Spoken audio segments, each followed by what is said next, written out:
kamusta? Welcome sa ating video. Ang anime natin ngayon ay may pamagat na Armed Girls Machiavellism, pero bago muna ang lahat ay pa-like at subscribe. Maraming salamat mga melons. Nagsimula ang lahat sa unang araw sa school ng ating bida na si Fudo Nomura. Habang mapayapang naglalakad ito ay may nagaganap na meeting sa isang lugar sa loob ng school. Ang meeting ay kinabibilangan nila Mary, Rin, Satori, Tsukuyo at Warabi. Sila ang Supreme Five Swords at nandoon sila upang pag-usapan ang bagong student na si Fudo Nomura, na expelled ito sa dating school dahil sa kinasangkutang gulo. Samantala, napahinto maglakad si Nomura nang kanyang mapansin na ang lahat ng babae sa school ay armado. Dumating ang isang malaking lalaki na may makeup sa muka. Siya ay si Masu Kadera. Pinaliwanag nito na ang lahat ng lalaki sa school ay naglalagay ng makeup sa muka para sa kanilang kaligtasan, pero ayaw ni Nomura na gawin ang bagay na yon. Sa meeting ay may dumating na babae. Siya ay si Kirokiro Amo at sinabi nito na pumunta siya dahil sa narinig niya ang pangalan ni Nomura at interesado siya dito. Pero sinabi ni Rin na siya ang magdidisiplina kay Nomura dahil sa klase niya ito papasok. Bago umalis si Amo ay nag-iwan ito ng babala na mag-ingat sa magic bullet ni Nomura. Pagdating ni Nomura sa classroom ay agad siyang sinalubong nila Rin na armado ng mga armas. Doon ay sinabi ni Rin na didisiplinahin niya si Nomura. Pinaliwanag nito sa kanya na ang school na yun ay dating pangbabae lamang. Ngunit nang pinayagan na rin na mag-aral doon ang lalaki ay nagsimulang mabuli ang mga babae. Mula noon ay binigyan na ng armas ang mga babae para makalaban at naging posible ang lahat ng yun dahil sa Supreme Five Swords. Dahil sa nangyari ay napilitang makibagay ang mga lalaki para sa kanilang pananatili sa school. Tapos pinapili nito si Nomura kung makikibagay o aalis. Hindi siya pumili. Sa halip ay ginamit ang bilis nito para makatakas at ginamit na pang-distract ang panty na suot ng isa sa mga babae. Nakatalon siya sa bintana pero sinundan siya ni Rin.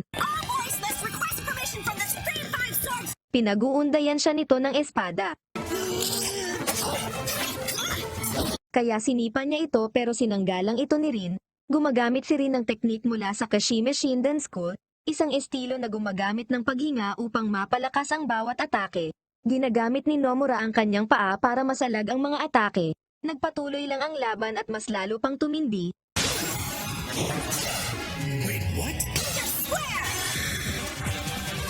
Hanggang sa punto na kailangan ng gamitin ni Nomura ang kanyang secret weapon. Ito ay isang gloves na kayang sumangga ng atake mula sa isang espada. Kaya lang ay napigilan ang kanyang paggalaw at walang habas siyang pinaghahampas ng espada ni Rin.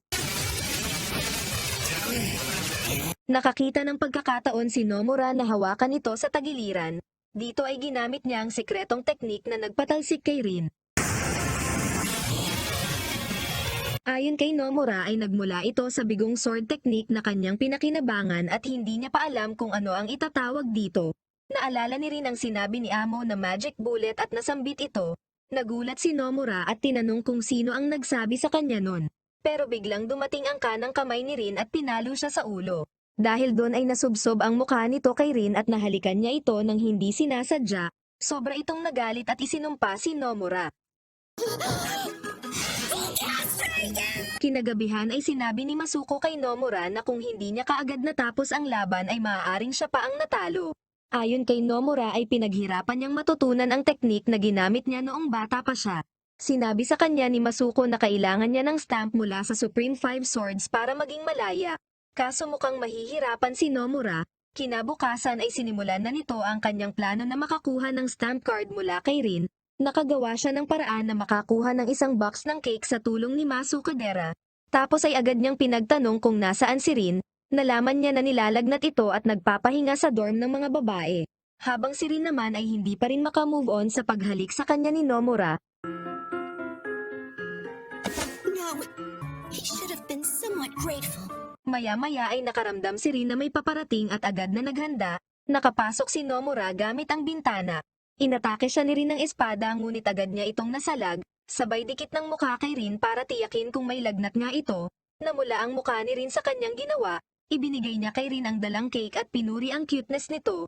Kinilig tuloy. What? He really thinks so? Really? Well, good. Sinabi niya ang totoo niyang pakay na paghingi ng stamp card. Sa una ay hindi ito pumayag. Pero nang sabihin ni Nomura na interesado siyang makita si Rin na nakakasual na damit ay akala nito na gusto siyang yayain ng date ni Pogi. So, you're saying that you'd want to come outside with me? Yeah. Kaya binigay nito ang stamp card. Mukhang tinamaan talaga si Rin sa kanya. Nagpasalamat si Nomura at inalok niya itong suklian ng isa pang halik. Dahil doon ay nag-init ng gusto ang katawan ni Rin na nagpataas ng lagnat nito. Nawalan ito ng malay at nasalo ni Nomura. Bahagyang bumukas ang damit nito kaya dumungaw ang maliliit nitong melons. Sakto namang dumating ang alalay ni Rin na si Nono at nakita ang posisyon ng dalawa. Nagalit si Nono sa nakita at inalarma ang buong dorm at siya ay hinabol. Habang tumatakbo ay nakita siya ng kanang kamay ni Mary na si Choka. Nauwi ito sa laban at sumali na rin si Nono.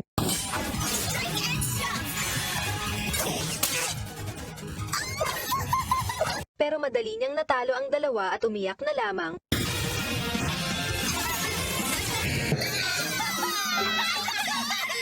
Pagkatapos ng klase ay sinalubong siya sa daan ni Rin na dala ang naiwan niyang stamp card.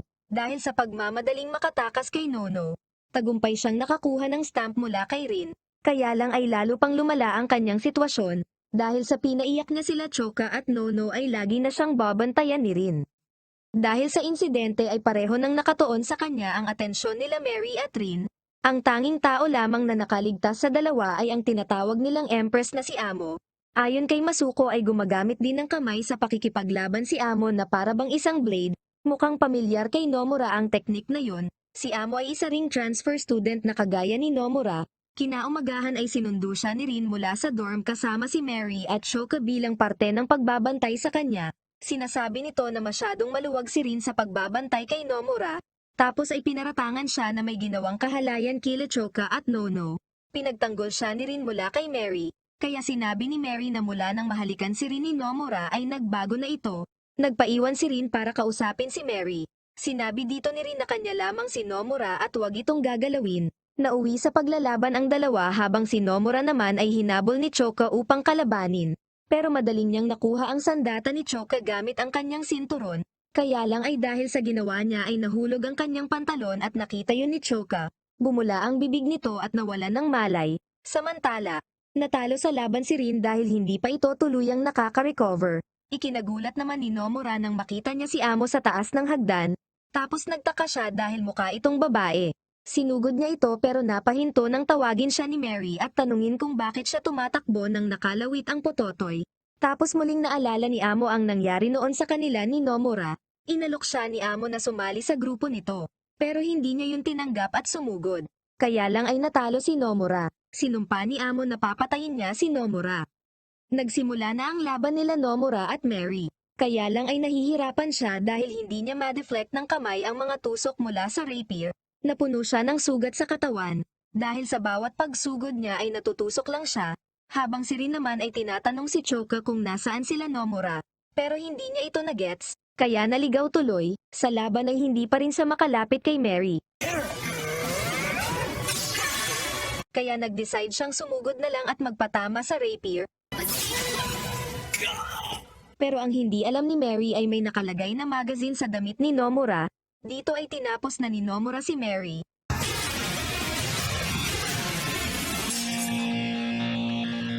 Inaasahan ni Mary na may gagawing kahalayan sa kanya si Nomura. Tingin kasi nito manyak si Nomura. Inalok pa nito ang kanyang melons. Pero ayaw ni Nomura. Dahil ayaw niya daw ng pinipilit, hiningi ni Nomura ang stamp nito. Kaya nilagay yun ni Mary sa kanyang melons. Pero pinigilan ni Nomura ang sarili. Kawawang melons. Dumating si Rin na nagliliyab sa galit dahil sa nakita. Agad namang pinaliwanag ni Mary ang nangyari at binigay ang kanyang stamp kay Nomura. Kapalit nun ay babantayan na rin siya nito. Sobrang pogi talaga. Sa sumunod na araw ay nakabalik na ang isa pang miyembro ng Supreme Five Swords at hindi nito nagustuhan ang ginagawa nila Rin at Mary. Nagpatawag ito ng meeting at nais nitong disiplinahin ang dalawa pati si Nomura. Maya-maya habang nasa school ground ang mga student ay nakitang nakasabit si Masuko sa isang poste. Sinubukan itong kunin ni Nomura pero pinigilan siya ni Rin. Ang lahat ay kagagawa ni Warabi at gusto nitong magpatupad ng isang palaro para sa kanila. Ayon din dito ay pinaparusahan si Masuko dahil sa pagpapasok nito ng mga bawal na bagay sa loob ng campus. Kung magagawa ni Nomura ang mga pagsubok ay masasagip niya si Masuko at makukuha niya ang stamp ni Warabi. Dahil doon ay agad siyang pumayag. Tapos dumating ang Three Musketeers na tagasunod ni Warabi. Ang unang laro ay sumo wrestling. Binigyan sila ng tamang kasuotan para sa laban. Tapos sinaway si Nomura dahil labas ang puwet. Dumating sila Nono at sinubukan silang iligtas pero natalo lang ito.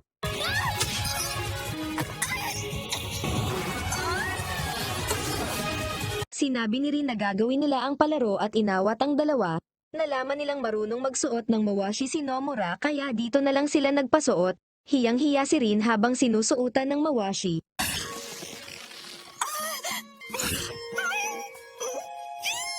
You're next, Kikakujo. There's no need. Sunod na sinuutan si Mary. Pero nadismaya dahil hindi siya minanyak ni Nomura. Pinapalabas sa buong school ang laban at napapahiya sila Rin dahil pinapakita ang kanilang puwet sa kamera. I can't believe they made Mistress Rin wear that. Poor Sister Mary. Umakyat na sa ring si Nomura at ikinagulat nila na ang kanilang makakalaban ay ang bear ni Warabi na si Kyobo. Sinabi ni Warabi na ang Three Musketeers ay si Tanukahara, Toko at si Kyobo. Pang-epal lang daw yung isa. Nagreklamo si Rin sapagkat hindi magiging patas ang laban. Pero sinabi ni Warabi na kapag natalo nila si Kyobo ay absueldo na silang tatlo. Pumayag si Nomura. Sumugod na si Nomura at ginamitan ito ng magic bullet. Hidden technique! Pero hindi man lang ito natinag dahil sa laki ng katawan nito. Binuhat ito ni Nomura mula sa likod at kahit nahihirapan ay pinilit pa rin niya. Dahil hindi niya matiis ang ginawa ni Warabi kay Masuko at ang pagpapahiya nito kay Rin at Mary. Pero nang malapit na siya sa labas ng ring ay binitawan niya si Kyobo. Natanggal pala ang suot na mawashi ni Kyobo at base sa rules ng sumo ay automatic na panalo na ang kalaban kapag nangyari yun. Sa pagkapanalo ni Nomura ay halos mahimatay si Warabi dahil hindi ito makapaniwala. Nagalit ito at nagdeklara ng gera. Playtime is over. This act means war. Pinaliwanag nito na sa loob ng 10 minuto ay kailangan ni Nomura na makaakyat sa rooftop upang kuhain ang stamp permission, pero nakaabang sa bawat palapag ang mga alagad nito, tapos sabay zoom sa puwet nila Rin, binugbog tuloy, pinigilan nila Rin si Nomura, pero desidido na siyang gawin yun para sa kanyang kaibigan, kaya nagpumilit na sumama ang dalawa kahit ayaw ni Nomura, pero bago yun ay nagpalit muna sila ng damit, nahihirapan ang dalawa na tanggalin ang mawashi. Kaya nagmagandang loob si Nomura. I can show you. Pumunta rin sila Nono na nais makatulong sa pamamagitan ng pagbawas ng mga kalaban. Balak ni Nomura na humanap ng ibang daanan para makapunta sa rooftop. Pero sa di inaasahang pagkakataon ay bumukas ang isang pinto at lumabas doon si Satori. Inakala niya na tinutulungan sila nito. Pero sinabi ni Satori na ayaw nito sa kanya. Kaya nagdulot ito ng kalituhan kay Nomura. Pinakawalan ng mga alagad ni Satori si Masukadera. Nakarating na sa rooftop si Nomura gamit ang daan na binuksan ni Satori. Tapos dumating si Kyobo para tulungan si Warabi. Kyobo, give our party crashers a warm welcome. Nagsimula na ang laban. Hinarap ni Rin si Warabi. Habang si Nomura naman kay Kyobo. Si Mary naman ang pipigil sa mga alagad ni Warabi na makaakyat. Minaliit ni Nomura si Kyobo. Nasapak tuloy, marunong pala magboxing si Kyobo. Samantala, si Rin naman ay sinimula ng umatake.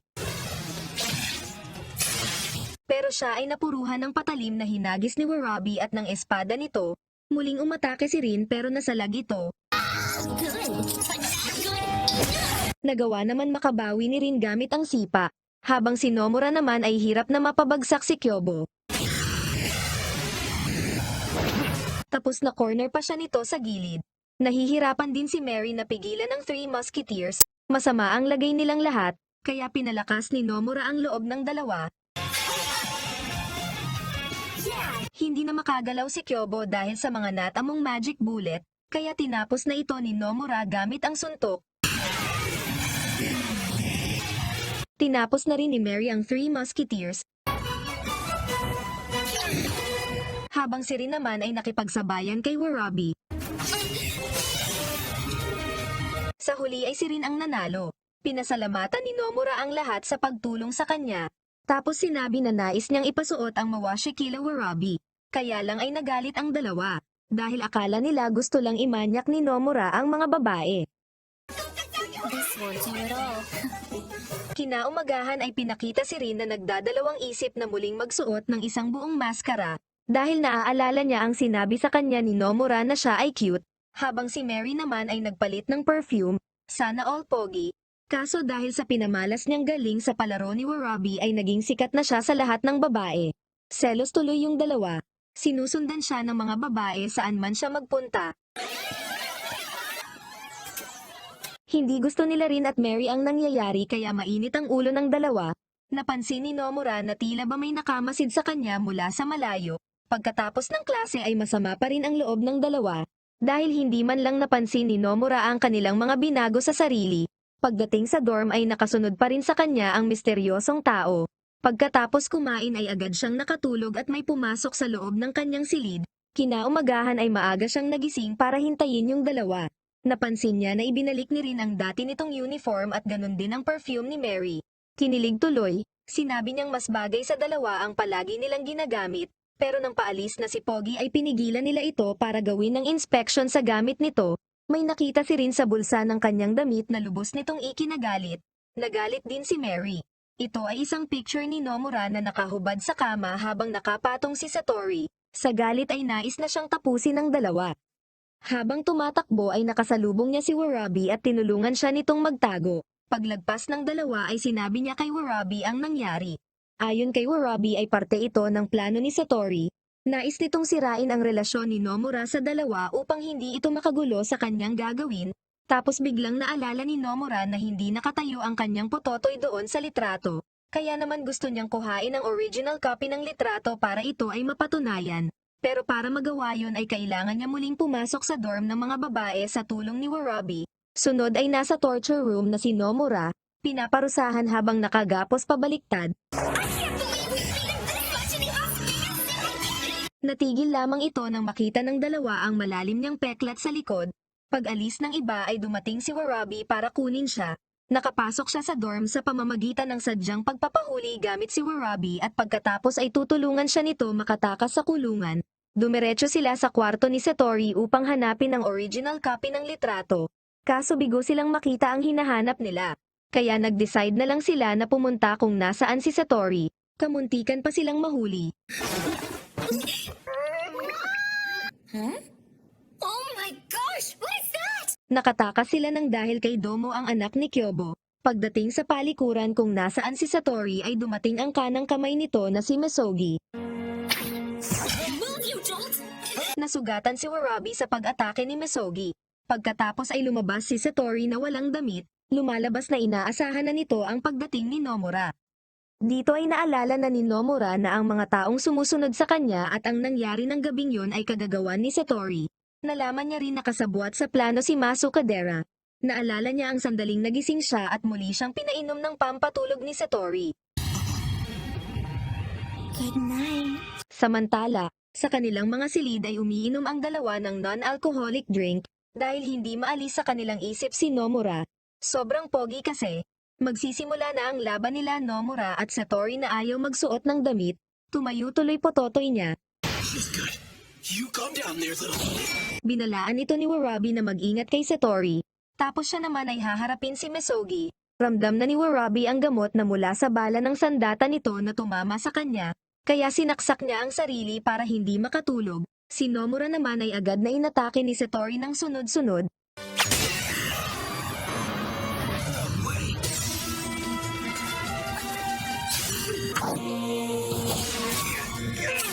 Hindi magawang makapag-focus ni Nomura dahil nadidistract siya sa katawan ni Satori. Gumagamit rin ito ng iba't ibang estilo sa pakikipaglaban, kaya hindi magawang hulaan ni Nomura ang bawat atake nito.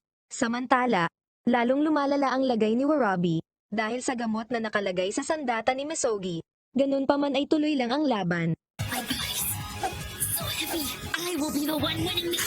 And there's no changing that. Naalala ni Nomura ang nangyari nang makita ni Choka at Mary ang kanyang pototoy, kaya naisip niyang magubad ng damit para ma-distract si Satori. Regardless, you can't concentrate. Sobrang epektibo ang teknik na naisip niya at nagawa niyang talunin si Satori. Ganon din ang ginawa ni Warabi na tinapos ang laban gamit ang karate. Pero hindi pa rin ito tumigil na bugbugin si Mesogi. This won't hurt too much. Tapos nagulat si Warabi nang makita ang mukha nito. Nagbanta si Satori na sisirain ang original copy ng litrato, pero sinampal lang ito ni Nomura. I don't understand why you're so upset at me. Cause you made Onigawara cry, damn it! Nagalit si Nomura dahil pinaiyak nito si Rin. Ganun pa man ay inalok pa rin niya ang kanyang kamay kay Satori para tulungan ito. Pagkatapos nun ay nagising na lang siya sa infirmary kasama sila Satori at Kyobo. Si Warabi naman ay nagpapahinga sa kabilang kama. Tapos ay tinanong niya kay Satori ang nangyari. Ayon kay Satori ay naramdaman niyang may paparating kaya itinago siya nito. Dumating ang Three Musketeers at si Sukuyo kasama ang kanyang assistant. Pumasok sa palikuran si Sukuyo para kausapin si Nomura. Pero sinabi ni Satori na siya lamang mag-isa at wala siyang kasama. Ganun pa man ay nag-iwan ito ng mensahe na hihintayin niya si Nomura sa fountain. Tapos ay lumabas na ito. Pinigilan siya ni Satori na puntahan si Sukuyo pero hindi niya ito sinunod. Nawalan na siya ng malay bago pa makalabas ng pinto. Hindi makatulog si Rin kaya nag-decide ito na puntahan si Nomura sa kulungan, pero nakasalubong niya sa daan si Mary na yun din mismo ang naisip. Parehas nilang tinanggi ang kanilang rason sa paglabas, kaya nauwi ang lahat sa patibayan. Kung sino ang unang bumalik sa kwarto ay siyang talo. I'm not gonna let you win. Kaya lang ay dumating sila Choka at Nono para sunduin silang dalawa. Tapos dumating si Satori para sabihin na nasa infirmary si Nomura at inatake siya nito habang naliligo. He did what? Habang si Sukuyo naman ay nagkasakit. Dahil naghintay ito ng buong gabi kay Nomura sa fountain, dumating si Rin sa infirmary para mag-sorry.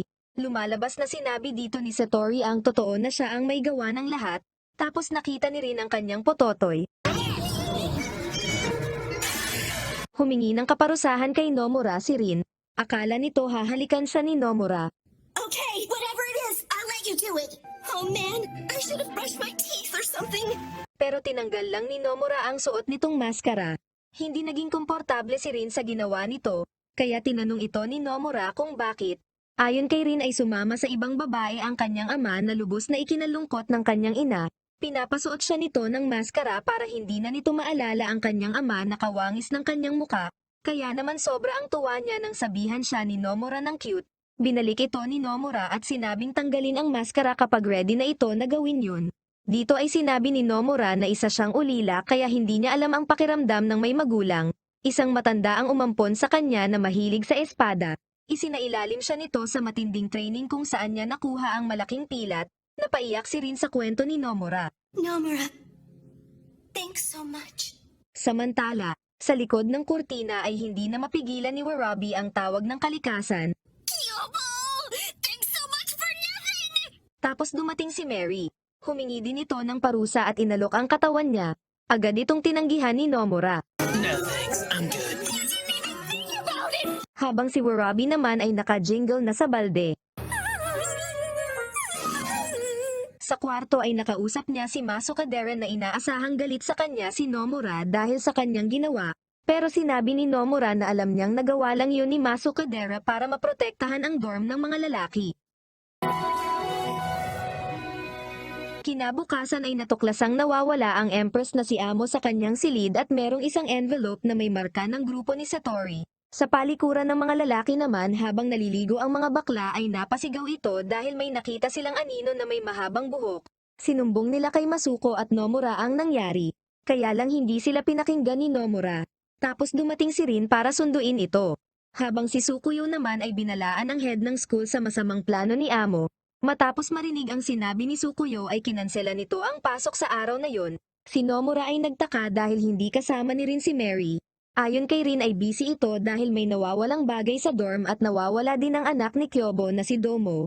Busy ang grupo ni Warabi sa paghahanap kay Domo. Nag-aalala si Warabi na baka maunahan sila ni Satori at panggigilan ito, kaya naman mas pinalawig pa nila ang paghahanap. Si Mary naman ay humingi ng tulong kila Nomura na hanapin ang wig ni Choka. Hindi makapaniwala ang dalawa na nakawig lang pala ito. Pagkatapos ay hindi sinasadyang marinig ni Mary ang usapan ng grupo ni Warabi at inakala niya na tinatago ng mga ito ang wig ni Choka.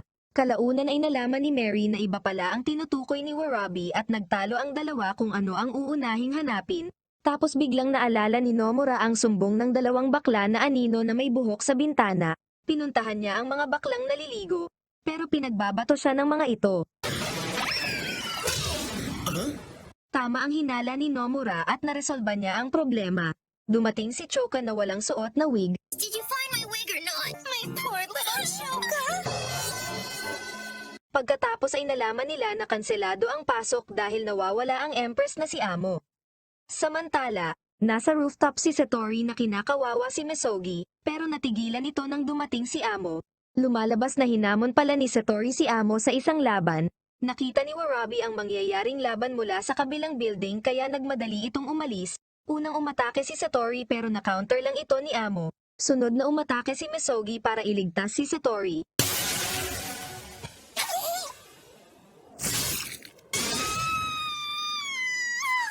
Hindi kinaya ng dalawa ang lakas ni Amo at parehong natalo. Pagdating ni Warabi ay tinanggap nito ang hamon sa kanila ni Amo. Sabay nilang inatake ito kaya lang ay muli lang nitong ginamit ang auto-counter. You're clearly the arrogant soul. Bagsak ang dalawa. Samantala, nakita ni Nomura si Sukuyo na nakaupo sa fountain. Sinabihan siya ni Masukadera na wag itong lapitan pero hindi niya ito pinakinggan. Lumapit pa rin siya dito para humingi ng stamp permission. Sobrang nagulat si Nomura sa nangyari dahil hindi man lang niya nakitang hinugot nito ang espada. Sinabi ni Sukuyo na sa susunod ay hindi na siya pagbibigyan nito dahil sa tatlong bagay. Una ay ang hindi niya pagsipot kay Sukuyo sa fountain. Pangalawa ay yung kay Satori at pangatlo ay yung ginawa niya kay Rin. Pinaliwanag din ni Sukuyo na pareho sila ng ginagamit na teknik. Ang kaibahan lamang ay hindi gumagamit ng espada si Nomura. Sa rooftop ay patuloy pa rin ang nagaganap na laban.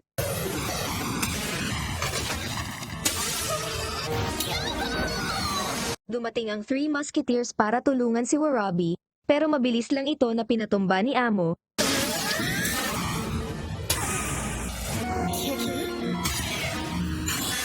Narinig ni Nomura ang nangyayaring laban at umalis, kaya naiwang nagsasalita mag-isa si Sukuyo.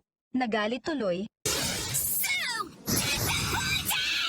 Matapos ni Amo mapabagsak ang Three Musketeers ay hiniwan nito ang mata ni Warabi. Naalarma ang lahat sa malakas na pagsigaw ni Warabi at nagsimula ng alamin ang nangyayari. Samantala, dumating na si Nomura sa rooftop at sobrang ikinagalit ang nakita. Dumating ang head ng school para tignan ang lagay ni Warabi at ayon dito ay hindi ito nabulag dahil talukap lamang ang tinamaan. Pagkatapos ay inutusan nito si Nomura na pigilan si Amo na sa mga oras na yon ay kinakalaban ang grupo nila Rin.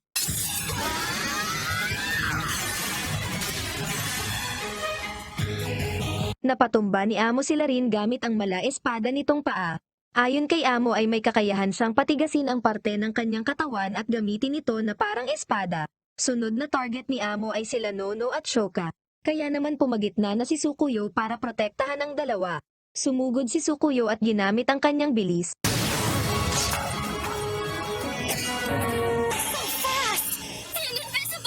Pero muling ginamit ni Amo ang auto-counter at napuruhan si Sukuyo.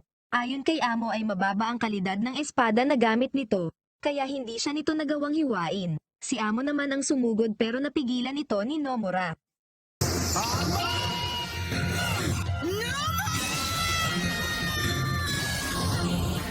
Flashback muna, kausap ni Nomura si Amo. Sinasabihan niya ito na itigil na ang pangbubuli sa mga estudyante.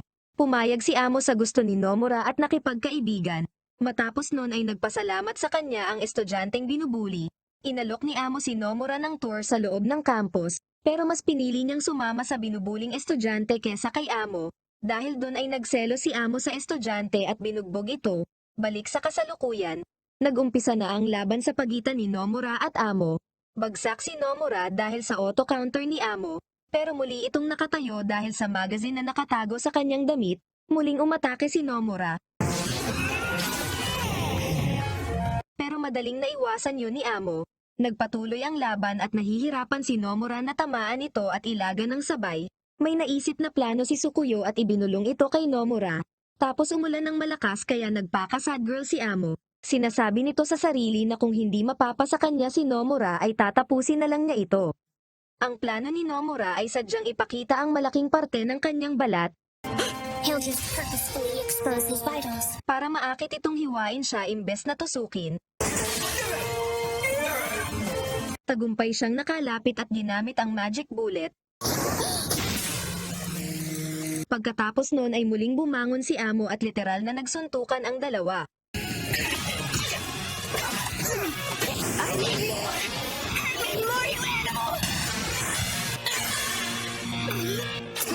Pero ang laban ay biglang naging romantic. Dito ay inamin na ni Amo kay Nomura ang nararamdaman nito. Tapos ay sadyang nagpatama ng magic bullet mula kay Nomura. Bagsak si Amo at si Nomura ang nanalo.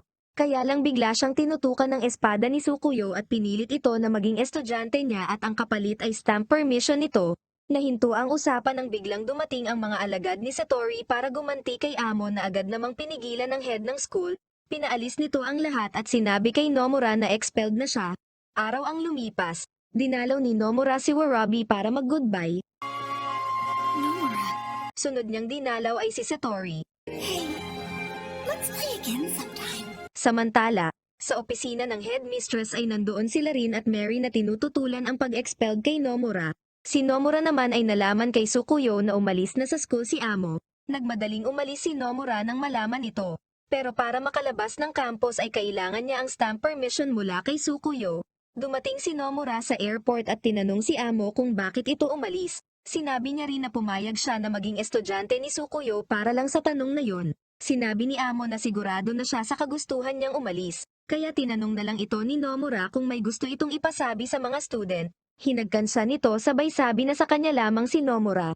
Gusto niyang sabihin yun ni Nomura sa members ng Supreme Five Swords tapos umalis. Pagbalik ni Nomura sa school ay sinalubong siya ni Rin na sinundan ni Mary. Sinabi nito na pumayag ang headmistress na manatili sa school si Nomura. Dito na natatapos ang anime series. Pero dahil nakaabot ka sa parteng ito ay meron akong extra episode para sa'yo. Kung nanonood ka ngayon ay mag-comment ka lang ng melons sa comment section. Simulan na natin. Kinabukasan ay pinatawag ng head ang Supreme Five Swords para utusan ito na magsagawa ng isang pleasure trip upang ma-improve ang kanilang relasyon sa isa't isa. Agad kumalat ang balita tungkol sa mangyayaring pleasure trip, pati rin ang pagpayag ng head na makapili ng isang tao na isasama ang Supreme Five Swords. Samantala, sa labas ay kausap ni Nomura si Sukuyo tungkol sa gagawin nilang pagsasanay. Pinatikim sa kanya ni Sukuyo ang mas pinalakas na magic bullet. Dahil doon ay lalong naging interesado si Nomura na matuto. Sinimulan ng pumili ng Supreme Five Swords ng taong gusto nilang isama, pero hindi masabi nila Rin at Mary na si Nomura ang kanilang nais piliin. Habang si Nomura naman ay sobrang napagod sa training kaya nasabi nito na gusto niyang mag-hot spring. Sa meeting ay nalaman nila Rin at Mary na umaasa pala ang kanilang mga kaibigan na pipiliin nila ito, kaya malabo nang maisama nila si Nomura. Pero dumating si Sukuyo at sinabing nais niyang si Nomura ang kanilang isama sa pleasure trip. Walang nagreklamo at sumang-ayon ang lahat, maliban sa headmistress, dahil ayon dito ay kailangan pa ni Nomura mag-take ng exam para makasama. Kaya naman sabay na naisip ng lahat na maging tutor ni Nomura para hindi ito bumagsak. Kaso nagtatalo ang 5 kung sino ang magtuturo kay Nomura at nauwi ang lahat sa isang paligsahan. Sa huli ay tabla ang naging resulta at naubusan na rin sila ng oras na turuan si Nomura. Dito na nag-decide ang 5 na magtulungan, pero nalaman nila na wala na sa loob ng silid si Nomura kaya pinuntahan nila ito sa dorm ng mga lalaki at nakita na tinuturuan na ito ni Masukadera. Natuloy ang kanilang bakasyon, kaso nagrereklamo si Nomura dahil kay Sukuyo na ginawa siyang kargador. Dahil doon ay pinapili siya ni Warabi kung sino sa kanila ang gusto niyang makasabay na maligo. Kaya lang ay si Amo ang gusto nito. Kawawang mga babae wala sa kanila ang gusto ni Nomura. Sa kanilang pagpasok ay masayang kumain ang lahat, maliban kay Nomura. Napag-alaman din nila na may usap-usapan na matutupad ang kahilingan ng taong mauuna sa hot spring. Dahil doon ay pinaglabanan nila kung sino ang dapat mauna.